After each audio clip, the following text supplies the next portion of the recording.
Lux soap యాడ్లో సావిత్రి గణేషన్ అని sign చేసి ఇవ్వడం వల్ల అందరికీ తెలిసింది. సాంప్రదాయబద్ధంగా తిరుపతిలో మళ్ళీ పెళ్లి చేసుకోవడం జరిగింది. జెమినీ గణేషన్ అభిరాంపురంలో 400 రూపాయలకి ఇల్లు తీసుకొని అక్కడ ఫ్యామిలీ పెట్టారు. చౌదరి గారు కోపంతో సావిత్రి గారికి వచ్చిన మెడల్స్, బహుమతులు, ఫ్రిడ్జ్, మంచం ఇలాంటివన్నీ పంపించేశారు.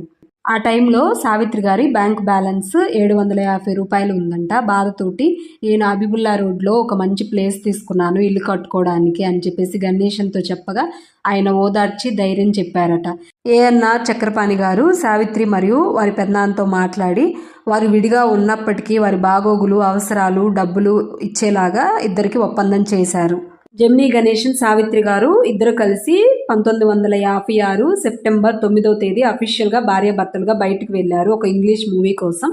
అక్కడ జెమినీ గణేషన్ ఒక గోల్డ్ రింగ్ గిఫ్ట్గా ఇవ్వడం జరిగింది.